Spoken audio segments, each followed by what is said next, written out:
En este caso habría una norma inmediata, de fondo, objetivo, etcétera, que sería, en mi opinión, el artículo 35 de la Constitución, derecho al trabajo, y con esa intención de estabilidad en el empleo de cada persona trabajadora en el empleo y en las concretas condiciones de empleo. Eso estaría, en mi opinión, como marco de la regulación posterior que se hace de esta materia, y como normativa inmediata tendríamos el artículo 44, desde luego, del Estatuto de los Trabajadores. La directiva, desde luego, aunque ha sido traspuesta al artículo 44, conviene tenerla ahí también como norma de la que echar mano. Esta directiva 2001/23 es una directiva que trató de armonizar, como digo, las legislaciones nacionales de los Estados miembros en esta materia, pero se cuidó mucho una sentencia del Tribunal de Justicia de la Comunidad Europea de 2008, que ahí se cita,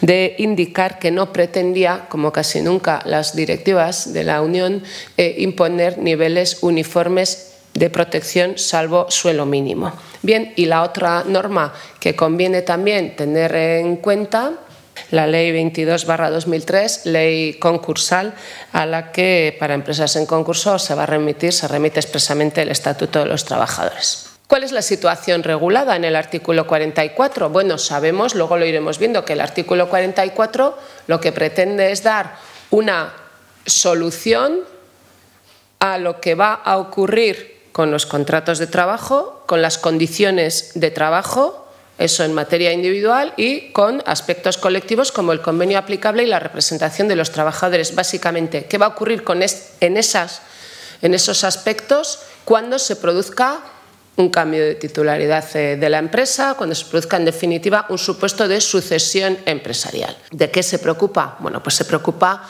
de establecer o prever determinadas garantías individuales por un lado y colectivas por otro lado. Las individuales, alguna ya la hemos apuntado antes. Evidentemente, la primera es la continuidad de los contratos de trabajo. En segundo lugar, la garantía de que se prevé en ese efecto subrogatorio. En primer lugar, por lo tanto, el empresario se va a subrogar, a colocar, como sabemos, en la posición jurídica del empresario anterior, en todos los derechos y obligaciones para las relaciones laborales que estén vigentes a la fecha del traspaso. Sea cual sea el negocio jurídico por el que la transmisión se va a celebrar o se va a realizar, si hay previstas medidas laborales, si hay previstas reducciones de plantilla, si hay previstas traslados, medidas de movilidad geográfica, etcétera, u otras modificaciones sustanciales de condiciones de trabajo, sea cual sea las medidas previstas, pues habrá que arbitrar desde luego los mecanismos previstos en la norma. En principio hay una general de abrir consultas y después habría que estar a cada supuesto concreto, evidentemente, y seguir los procedimientos del 51, del 40 o del 41 del Estatuto. Hay otra garantía importante que sabemos, que es la de la responsabilidad respecto a las deudas, digamos, a las obligaciones anteriores. No ha querido, evidentemente, ni el artículo 44 ni las directivas que han venido regulando esta cuestión permitir que el cambio de titularidad de una empresa lo sea en perjuicio de los derechos pendientes de percibir por parte de las personas trabajadoras, y para ello se prevé esa responsabilidad solidaria que conocemos, que va a durar 3 años, los 3 años, inmediatamente siguientes a la transmisión, solidaria entre ambas empresas, todas las empresas concernidas, y por lo tanto exigibles por entero a cualquiera de ellas. ¿Qué ocurre con las cláusulas de blindaje del personal de alta dirección? Se prevé, y lo he comentado antes, el derecho del alto cargo a extinguir el contrato en caso de sucesión de empresa. Se admite la posibilidad de extinguir el contrato con el percibo de la indemnización que se hubiese pactado para el caso de desistimiento empresarial. Garantías colectivas.